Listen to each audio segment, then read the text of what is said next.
Hey, how's everyone doing today? Welcome to episode number 67 of the Debt Free Dad podcast. Today, guys, I am excited to welcome my wife, Sarah Nelson, to the show.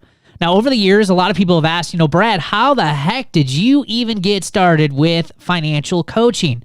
And crazy enough, it was actually Sarah's journey that got me passionate about helping people get out of debt, reduce financial stress, and take their financial lives back. Now, Sarah has been debt-free now for over 7 years since that journey. And today she's here to share a little bit about that journey and how also living debt-free has changed her entire life. Stay tuned. Welcome to the Debt Free Dad podcast, where we're helping normal, everyday people learn how to save money and kick debt so they can live a happier and stress-free life. Now here's your host, Debt Free Dad, Brad Nelson. Hey, how is everyone doing today? You can find me on Facebook, Pinterest, YouTube, and Instagram. Just search Brad Nelson, Debt Free Dad. And welcome to today's show. If you're checking our show out on YouTube, things will look a little bit different. My wife, Sarah, is here today, and it's a little, like we said on the last episode, it's a little tight. A little tight in here. So we're going to make this a little bit easier. Just look at the camera because we got a little small studio where we do this podcast out of our house right now. So we're going to try to make this as easy as possible on ourselves. But I'd love to welcome Sarah to the show. Sarah owns her own direct sales company and has been doing that full-time now for almost 7 years. She is a fantastic mom to our 2-year-old daughter, Avery, and a second mom to our son, Noah. Sarah loves and lives for camping, as do I. She also enjoys being with people, attending conferences, reading, and furthering her education. And lastly, she absolutely loves and adores hanging out with her amazing husband, Brad Nelson. Of course. You're okay that I put that in there, right? Of course. It's my favorite thing. Well, welcome to the show. We're glad you're here. Thank you. I feel like I did something right. I got to come back. Yeah, right? So on the last show, we talked about our no spend challenge on eating out. And I mentioned it's kind of crazy that we haven't had Sarah on the show because Sarah ultimately is the reason why I do what I do. And I wanted to bring her on because this coming week, we actually have our Life Without Payments quarterly workshop coming up. We're going to bring in thousands of people to talk about the same success path that basically Sarah went on over 7 years ago and was able to pay off massive amounts of debt and take her financial life back. And it's great that we actually welcomed her on finally. This is only episode 67? Crazy, right? It's taken us that long. I feel ashamed of myself. So the first question, Sarah, and we asked this question to a lot of our guests, but I think where a lot of people start handling their money or how they start handling their money is a lot with how they grew up learning about it.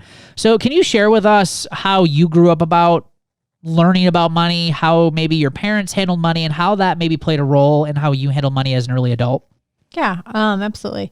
So growing up, the very first thing we've always been told is money doesn't grow on trees. So that was like that mindset that we came to, you had to appreciate everything that you had. So coming in from a family of good work ethic, my dad ran his own business. He was an over-the-road truck driver, so he worked hard. He was gone 6-7 days a week. And we just kind of saw that hard work equaled money, but money was hard to come by. So we made sure that we weren't spending a lot. I'm the youngest of 9 children, so there was a lot of money going around all over the place. So we just had to appreciate the things that we had, and we knew that there wasn't going to be a lot for us. Yeah. Well, we kind of go through this now. We're in our early 40s, and we have these conversations a lot of getting rid of things, right? I hold on to things. Sarah holds on to things. Because they never know when I'm going to be able to replace them. We grew up, everything that you had was yours, and you had to take care of it. So I have a hard time getting rid of things because I'm like, but what if I need it? And right. I don't have it. But the reason I wanted to bring that up is not really to poke at you, but is really to talk about how those early habits, those early things that we learn as kids, whether they were positive or negative, you can hold on to those. Like they are at the foundational level of just about everything, not just money, but just everything in our life. And that's just one of the things that with you and I, because I'm not a stuff person, like I'm like, if we haven't used it in a week, get rid of it, right? Yes. I'll set something down on the table and go back to get it in the afternoon and it's gone. Right. Now, you and I were kind of different in our story because I sucked at money from the get-go. I fell into the whole, you got to have a good credit score, and as long as you make your payments on time, that's what was the most important. So that's all I had. I had a good credit score, and I made a lot of payments. Did a lot of stupid stuff with cars in my early 20s. In fact, Sarah picks on me all the time for as many cars as I owned in my early life. But that wasn't your story. You actually did a lot of right things as an early adult in doing this finance stuff. Can you talk a little bit about that, and then where you might have seen things starting to get maybe turn for the worse, let's say? Well, I worked hard from a very young age. I had a job very early in life, and we had to pay for everything that we wanted just because there wasn't a lot of money to go around with having such a big family. So I saved and was able to pay cash for my first car. Unfortunately, it wasn't a very good car, so it cost me more money than it should have. So I did have to get a new car, but the car that I purchased, I got when I was 18, and I kept that car till I was 28. So that was a good investment, I thought, because I made my monthly payment, and that was how I got my credit. But other than that, I didn't open up a lot of credit cards. I was very good about saving money for purchases because I knew I had to pay for them. So just, I moved out at a very young age. I think that was where it kind of went well with money. But then getting into a relationship where they were not so good with money, a previous relationship, that's where things kind of started to go bad, where we had to, every raise we got, we had to figure out how to spend it, opening up credit cards and different, to get different points, to get different things. This one can get you a free t-shirt. This one can get you a free, umbrella. So different things. And then once that, it just was a spiral. It just kind of got out of control. Yeah. And I hear that a lot. And you and I both have similar stories when it comes to that. Not in the regards to necessarily spending, but just, in my past marriage, just like in your past marriage, we didn't get along when it came to money. We didn't agree on a lot, and that made the relationship that much more stressful. And I get those questions and those types of responses from people all the time. Money and personal finance is one of the leading causes of divorce. And Sarah and I both have gone through that in our past relationships, and it's tough. But can you share a little bit about what made that tough for you in that past relationship the most? Like the way you made that sound is like the other person was the spender, you weren't the spender. Like how did that go? Like, share a little bit more on that. So it was always good cop, bad cop, I felt like, and, just always having to say no, and then just figuring, what, I can't keep saying no all the time because my spouse or my significant other was, trying to find out ways to spend money and make money, but it just made me panic because I could see the debt just racking up and the minimum payments just coming in and not being able to make ends meet. So it just became very overwhelming. But then my significant other lost his job and then had to subsidize income on a credit card. So basically was charging his entire salary for a year, and that just added up so quick, so fast, and just got us into this huge financial distress. Yeah. It's the House of Cards story. We always intend, I think, and everyone does, I think we always think that, everything's going to work out perfectly. We have this idea that, we're going to get that raise or nothing's ever going to happen or come up. We'll always be able to make the payments. And that does not happen most of the time. The House of Cards keeps coming down and all of that. So anyways, obviously that relationship didn't work out because here we are. We're married. But I just remember praying, please help God. I just need more money in my life. I just need to make ends meet. And can you please help? And then the next day, guess what came into the mail? A credit card pre-approval for $10,000. So I thought that was my answered prayer of, oh my gosh, here's more money for me. But there's just more debt. Yeah, absolutely. And I'm sure that there's other people who could probably totally relate to that story. No question. I know I can. Because credit cards, for me, were the lifesaver. They were the things that were going to pay for, all the emergencies and all the things, because that's what I grew up to believe. Now, that relationship ended. We knew each other from work and we started dating. And it was a while, though, before you actually opened up really, I guess, let's just say fully transparent on what was going on. You told me, you left that relationship with a lot of debt. You had a lot of stuff that you had to take care of. I knew that there was some financial stress going on, but for the first year of our relationship, probably didn't know the full extent of what you were dealing with until January of 2013. And I can remember when Sarah had sent me a text message and she's like, Brad, I need to talk to you. There's just a lot of stuff going on with my finances and I just need someone to talk to. And she had come over that night, and I can still remember when I opened up the door and you were just like devastated. You just, I mean, it was terrible. Like I can still remember like you walking in, sitting in that big green chair I had in my living room. You had this binder full of paperwork, and I'll just never forget that. And for me, like I go back to that moment and I look at that as kind of like, you know, it was a breaking point for you. And that was the first time that you actually started to open up and talk about this. What happened in that time where it was like, okay, I need to ask for help, and not only ask for help, but ask for help for me? Because reaching out and asking for your help is a big deal, not only just in a personal relationship, but also just in general. Like people actually reaching out and asking me for help, and I'm a professional that helps people with this. It takes a lot of energy and effort for people to get them to do that. So can you share a little bit about what was the breaking point for you to say, I can't do this anymore, I need some freaking help? Well, it's hard to go back there because I've, since getting out of debt, have pushed all of that away because it was such a difficult time.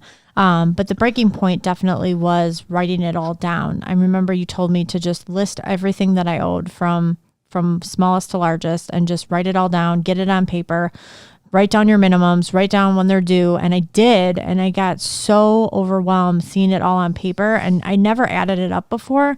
It was always, you know, I owe $22 on this date, $25 on this date. Never, I owe $2,700 for this card, $5,600 for this card. So it never really occurred to me how much debt was really there. And the number was so big to me, being single and having my own income and no one else to handle the debt. Like I got stuck with all of it in the divorce. It was very just overwhelming. That's the best way that I can describe it. And I think at that point when I wasn't eating, it was when I was like, okay, I don't have money for food. I don't have money for gas. I don't have money for coffee.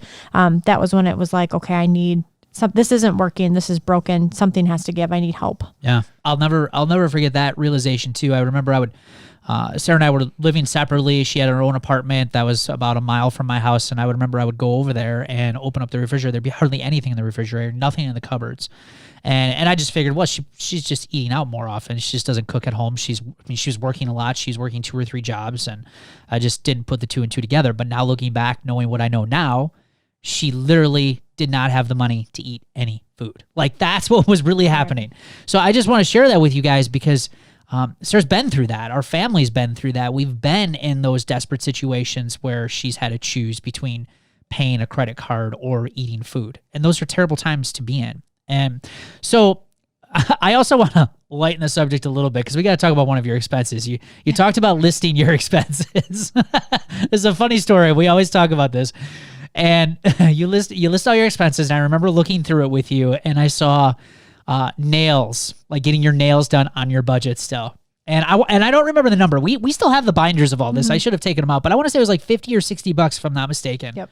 To get your nails done. And I remember saying, this is pre-coaching, by the way, just real tough love. Sarah, you got to take this out of your budget. And you immediately broke down. I was crying. You were so upset because I told you had to take that out. Can you share why that was such an upsetting thing for you? Because it was the only thing I did for me. So it was so hard because I worked so many jobs and I did so much to make money that everyone else got a piece of the pie but me. And it wasn't fair. I thought in my mind, like, this is not fair. This is the only thing I do for myself is get my nails done. And the funny thing is that I have been debt free for over 7 years now, or 7 years, and I don't get my nails done.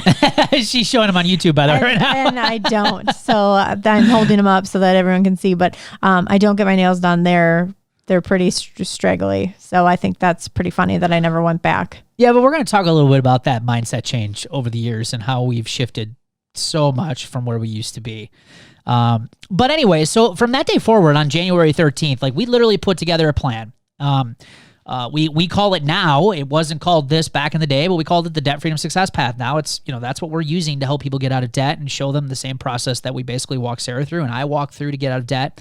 But can you share with the audience how much debt you paid off in just 11 months by doing this from that day? $33,000. And how long did you get that paid off in? 11 months. In 11 months, $33,000 paid off.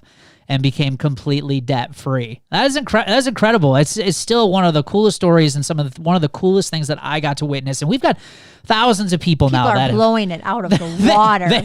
They're crushing it. They're now. paying that off in a couple months. They are. I mean, it's unbelievable, and seeing some of those things now.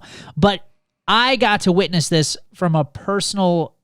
Just from a personal relationship with Sarah, and being able to see the hard work that she put in, and not only be able to see the hard work that she put in, but seeing how this changed you as a person in 11 months. From that day you showed up at my door devastated and broken to being debt-free 11, it was like a completely different woman was in my sight that last day. It's unbelievable. So I know some people might be asking, well, how in the heck did you pay off $33,000 in 11 months? So let's break it down a little bit. What were some of the things that you did to help that go that fast? Can you name some of the big things? I know it's been a while, but what are some of the things you did? First of all, a lot of hard work, tears, momentum was the big thing.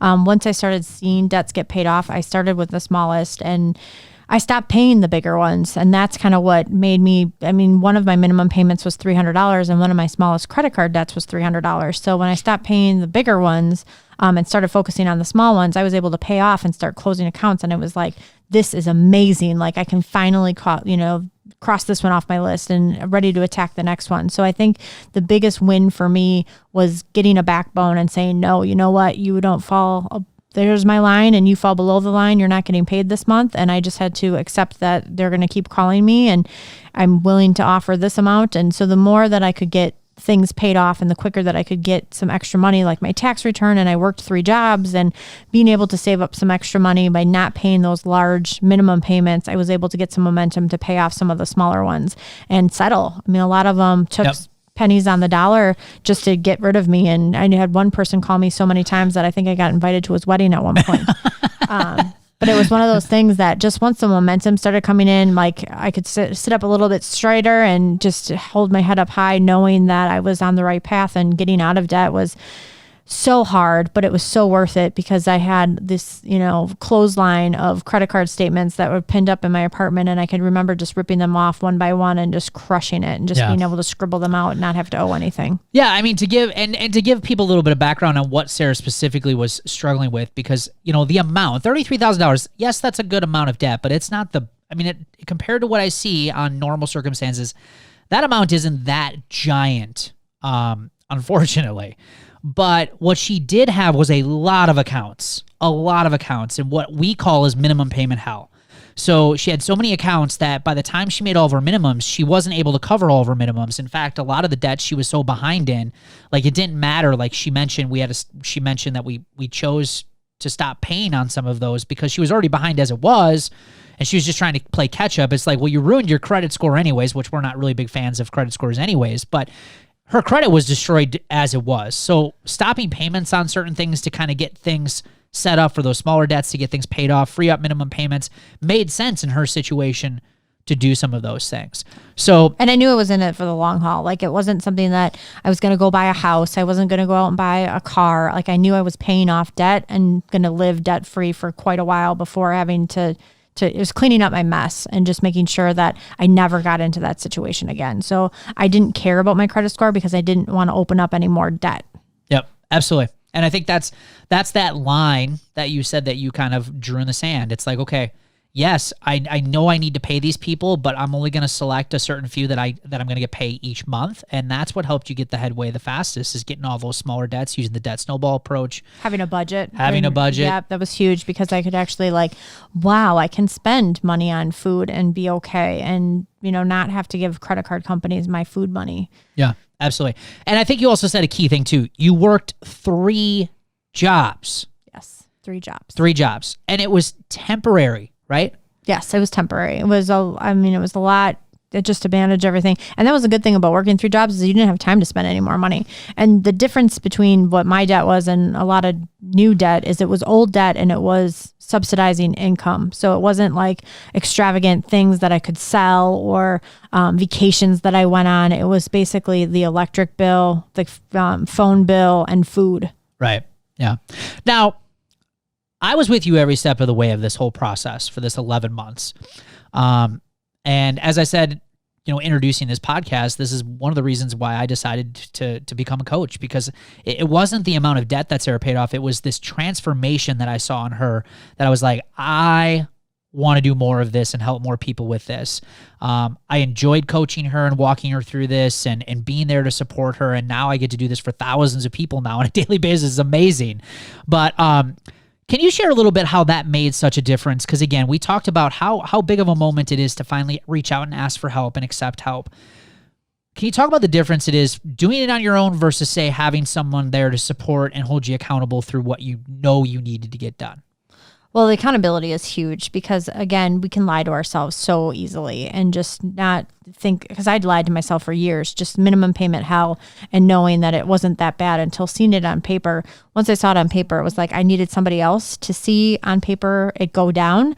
So the accountability in my mind was the biggest help because it felt like I wasn't alone, and the celebration was huge because just being able to say, oh my God, I paid off another one, and have someone like right there along the way to cheer you on and be like, you paid that one off, you can pay off the next one. So in my mind, to do it by myself versus doing it with another person, and now he's professional at it. So it's like, I helped with that. So again, I mean, I always joke, I'm a words of affirmation kind of girl. So to have that cheerleader that's in your corner and just because it's a lot of people that are in the debt world that are just mean, and they will say anything, do anything to get their money. So just to be able to bounce that off of somebody else and be like, they said they're going to come take my dog. Is that true? Can they do that? So just in that aspect, to be able to have somebody that just was there and so the support is huge. I mean, that's the biggest thing because you need someone to cry with, but you need someone to cheer with as well. Yeah, absolutely.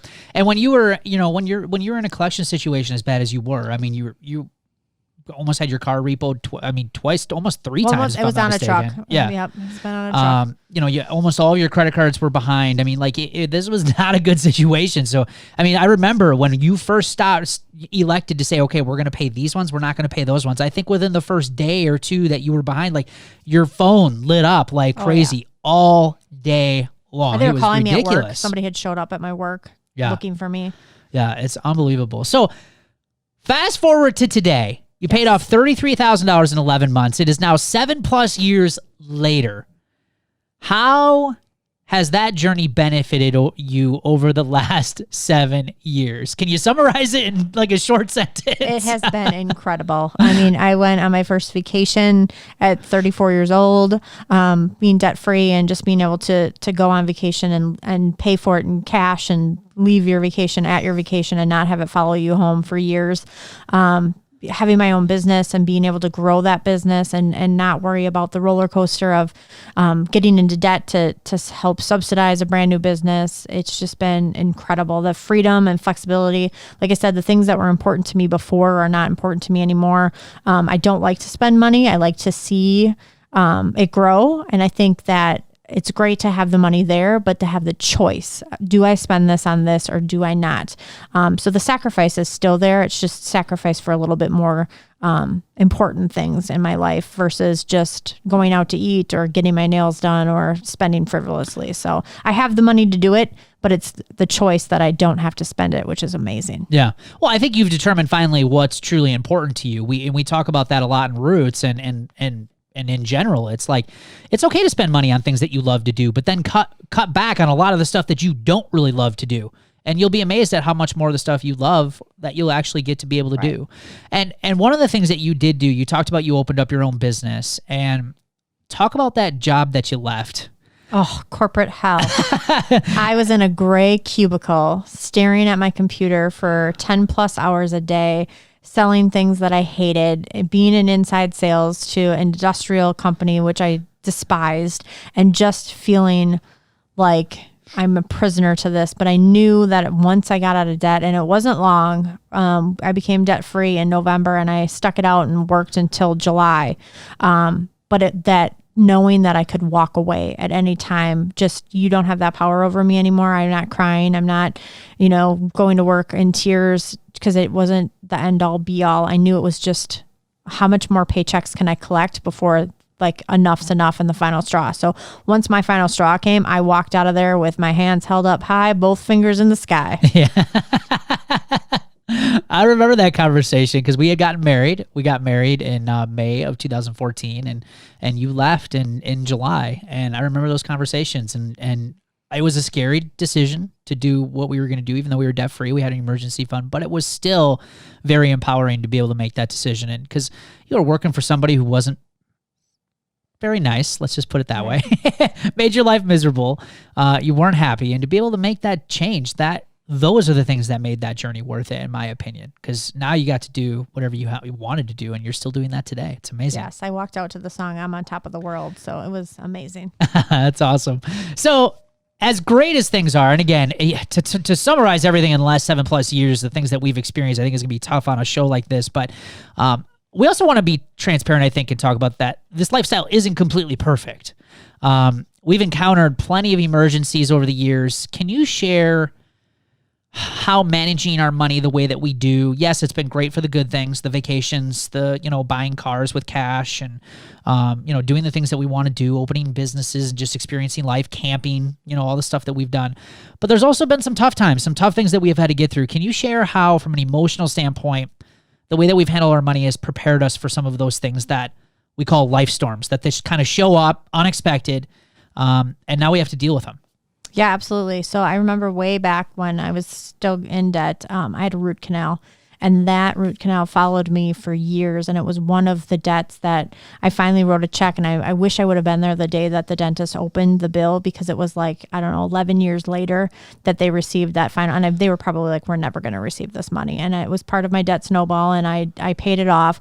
So that was, for me, when we hit those challenges, to have the money in the bank, did it suck? Yes, because again, we're spending money on things like gallbladder surgery, having a baby, truck repairs, all car emergencies, repairs. by the way. Yes. So all things that were like, holy crap. Our daughter had gone through, a hard time when she first was born, and just being able to have that time with her and not have to go back to work right away, and not have to worry about how the money's going to get paid, or how we're going to eat, or if we're going to keep the lights on if I stay here and miss work. So that's been huge. I mean, there's no words that can describe the security and the comfort that making sacrifices and having money in the bank can, because medical bills are one of the biggest things that can just completely devastate somebody's life, and to be able to pay that and subsidize that with cash, it was huge, huge.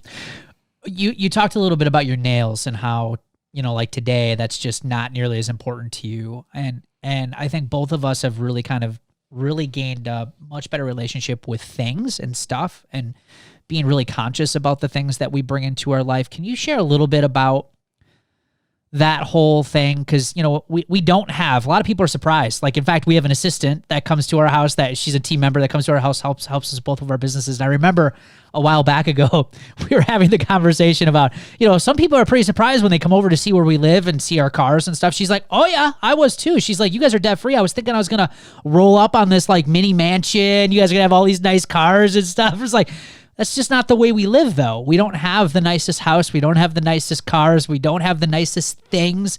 We kind of traded all of that for less financial stress, to be at more peace, to be content, and really to focus on time, right, and being able to do the things that we want to do. Can you share a little bit about that, how that's affected you? I think it's ironic, because when I was in debt, I had nicer things than when I'm not in debt. And I think a lot of that was to prove to people that I wasn't struggling and that I wasn't having a hard time. Now I could care less what people think. So, I mean, just in general, when they know that my husband's a financial coach and I come rolling up in my 2005 Ford Explorer, sweet truck, by the way. They look at me like, is he very good at what he does? Because we own our own businesses, and we pride ourselves on being debt free, but we don't own things and stuff. But we have our seasonal camper that we go to, and we can camp as much as we'd like to. I own my own business, so being able to have the flexibility to 2 to 3 days a week be home with my daughter and spend time with her without having to worry about, asking time off. So there's just been so many things that I would rather put a value on things that aren't stuff. So the biggest things and the most valuable things to me don't cost anything. So I believe that over the years, just finding peace within yourself, and just things don't bring happiness. I had stuff, and stuff just held me down and suffocated me, and it equaled debt, and it just wasn't worth it to me. Yeah. Well, I like how you said it's really more about, it's the abundance of time now that I value more than the abundance of stuff. And it seemed like back in the day, at least in my situation, it's like I kept trading all of my time for more stuff. And I realized that I'm working 40, 50, 60 hours a week to pay for a bunch of stuff that really isn't all that important to me. And once I got away from that, it's amazing how much extra time I had. Plus, I opened up my own business. We opened up our own businesses. We're able to choose when we work, how much we work, where we work. And now it's just like we have this overabundance of time, which I think is the biggest payoff of everything that we've done. And it was a shift from not living for Friday and dreading Monday. Oh yeah, big time. Yeah, sometimes we forget what day of the week it is. We just, is it Friday? What day is it? Is it Wednesday today? Just because when you run your own business, it's a completely different mindset change. It's just way different. Now, speaking of our businesses, the reason why Sarah and I elected to open up these businesses, Sarah's a direct sales consultant. She works her business from home. She goes out, she does in-home parties. I work my business from home. But the reason why we chose to open up businesses and do them from home is because we wanted to make our family and our relationship priority number one in our life. We wanted to make sure we gave that our number one priority, which, running businesses like this, we control our own time. We can pretty much do what we want to do when we want to do it because we're also debt-free. So when you have control over your finances and control over your money, like it's amazing what you're able to do. Really, even not making a ton of money, you can have an amazing life living debt-free. It's pretty awesome. Would you have ever imagined, Sarah, though, that, because I can't, would you ever imagine we would be in this situation 7 years later after you've done this? No, and I remember running errands at lunch and only having 45 minutes to get everything done. And I was like, you know what, someday on a Wednesday, I'm going to go do my grocery shopping in the middle of the day and no one's going to stop me. And I just thought it was crazy thinking about that. And now, going to pick up my groceries on a Wednesday at 2:00 in the afternoon, it just blows my mind that this is possible and this is my life, because sometimes you take it for granted because it is what it is. But family is our number one priority, and to be able to spend so much time with our kids, sometimes too much time with our kids, but to spend so much time with our kids. I mean, our son's at home school. I can't even imagine him being at home schooling if we were working our full-time jobs, because both our jobs wouldn't have been able to work from home. Yeah. So it's just amazing, the freedom and the flexibility that this life has given us. And I would never have imagined that this would have been possible. Yeah, absolutely. Can you talk a little bit about the doubters? Oh, the doubters and the haters. There's and again, I wouldn't say, maybe a few haters out there, but more doubters than anything. And we both have felt a little bit of heat from a lot of people, and not necessarily, really bad or aggressive heat. It's just heat, that, there's a lot of doubt that you can live without debt or live debt free, or basically live the life that we've literally lived now for 7, 8 years now. Mm-hmm. I mean, it's crazy. But things like, you always have to have a credit score. We officially don't have a credit score as of the time of this recording of this episode. You always have a car payment. You always have payments. What are your thoughts now? Because I speak about it because it's like, look, we're proof that you can do all this stuff. Now, you don't come on this show, but what would you say living this life? Because you've lived it. You've witnessed that you don't have to do that way. Well, it's funny because even people that know that we are debt free still doubt. Like they still will doubt like how it's possible. Like your car repairs have to be just as much as car payments. And it's like, no, we don't spend that much money on car repairs every month. Like it's not happening. So again, you just have to put your blinders on, put your head down. Because again, I've heard all of the things that you're never going to be able to get another house. You'll never be able to open up a credit card. And that's not what I'm looking for. And when I say that I'm not going back to credit cards, people think it's nuts because they're like, well, think of your credit score if you just paid it off and don't carry a balance. And I said, would I pay it off? Yes. But is the temptation there not to pay it off? Absolutely. So I know on my debit card, there's as much money as there is on there and I can't spend more than that's there. So for the doubters, I would just say ignore them and put your head down and just get your stuff paid off and just know that someday they're going to be asking you, how'd you do it? Yeah. Well, I think for us, we needed to draw that hard line in the sand and say, we're done. We hate debt in this house. We are not going to mess with it. And if we just can't pay cash, we just don't get it. And that takes a lot of stress off your life. There's no emotional purchasing. There's no, hey, we just can't pay for it. Okay, we move on. Go on. And that was the biggest thing of having the accountability of Brad's help is that I didn't tell my family that I was going through all of this because A, they didn't know how bad it was, but B, they were all the same. I mean, it was like, well, you need to have credit cards, you need to have a car payment, you need to have a credit score, you'll always have debt. And it was like, I didn't need that information in my brain. I needed to know, Sarah, this is possible. You can live without debt. So it was why it was really important to have the accountability of Brad's help.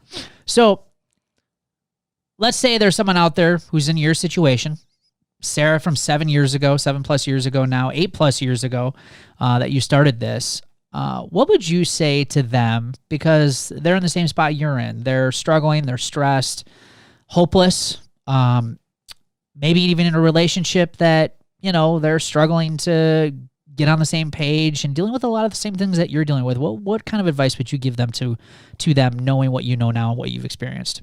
Just keep doing it. Keep going. I mean, as hard as it is, it's probably the hardest thing I've ever done in my life was second to going through the things with our daughter. That was just the hardest thing that I did. And if I could go back, I would just give myself a big hug and be like, you know what? There's a light at the end of the tunnel. There's going to be a better day. Like, yes, you're going to have some long hours and you're going to work a lot and you're going to have a lot of struggle, but the reward is so much greater than you could ever imagine. Yeah, absolutely. Totally agree. So there you have it. Sarah, thanks for being on the show and sharing this. This is it's been a lot of fun and it's been a long time coming. Thanks for having me. Absolutely. So if you would like to have your very own journey and you want to get started and you are tired of financial stress, I want you to join the Life Without Payments workshop happening live on May 2nd. That's coming up this week, Sunday. All right. We've got 2 times on that Sunday that you can join us live. We are also going to be sending out a replay. So even if you can't join us live, make sure you register for one of those workshop dates. We'll send out a replay the very next morning. You'll have access to that for the rest of the week. And you can check out a lot of the training and a lot of the things that we are helping people through and teaching them this debt freedom success path. We've helped thousands of people now save and pay off tens of millions of dollars, very similar to Sarah's story. And we are helping them take their financial lives back. You can head over to therealdebtfreedad.com, click on the button right at the top of the page to join the workshop here. And we can't wait to see you in our spring workshop. Hey, if you love planners, this is for you. But do you know why planners frustrate me? Because they only really get it half right. Now, sure, they're really good and fancy about helping you manage your time, which is really important, obviously. That's what a planner's for. But where they get it wrong is money, the second most valuable resource in our lives.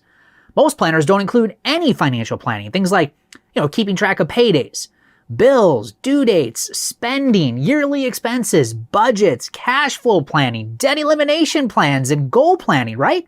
None of that stuff. That's a real pain. And then what? Then you got to create your own in some silly binder, right? And who has time for all of that stuff? So instead, what happens? Nothing, right? A lot of people tend to ignore their finances even more, and things only get worse.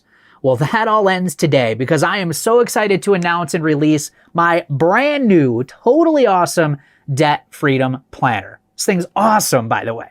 Now, before you say, Brad, I've already got a planner. This is not an ordinary day planner. This is the Debt Freedom Planner, which is a companion tool that works with your day planner, and it's built to help you manage your money, pay off more debt, and melt away financial stress. And I believe this is the tool that a lot of people who want to take control of their finances have been waiting for. So head on over to therealdebtfreedad.com, click on the Debt Freedom Planner in the menu to get access to your planner today.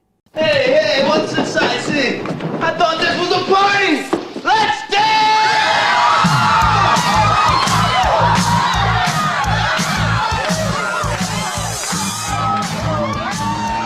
All right.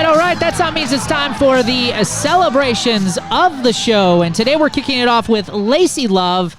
Lacey says, I had an unexpected procedure that I was able to pay for in cash by using some of the emergency fund instead of putting it on a credit card. That's exactly what it's there for. I love that. Also paid $55 on debt and added another $50 to my Christmas fund. Amazing wins. Great job. And us, we paid $200 towards credit cards and another $1,200 to other debts. Awesome. Great job, Sally. Alessandra Sanchez, I added another $300 to the emergency fund, which now puts me at $1,200. Awesome. Great job. Jess Frazier, so awesome seeing such great wins. She says, I paid off also $4,170.17 towards debt. Paid off another credit card account, filed my taxes, closed another deal, and now so close to being credit card debt free. That is impressive. Great job, Jess. Melissa Hartwig paid my late March rent and paid April rent early. Awesome. Great job, Melissa. Chantel Perron put another $200 in emergency fund, bringing me up to $2,000. Put an extra $200 towards debt, and decided to put part of my bonus towards a new windshield for my vehicle and the rest to debt.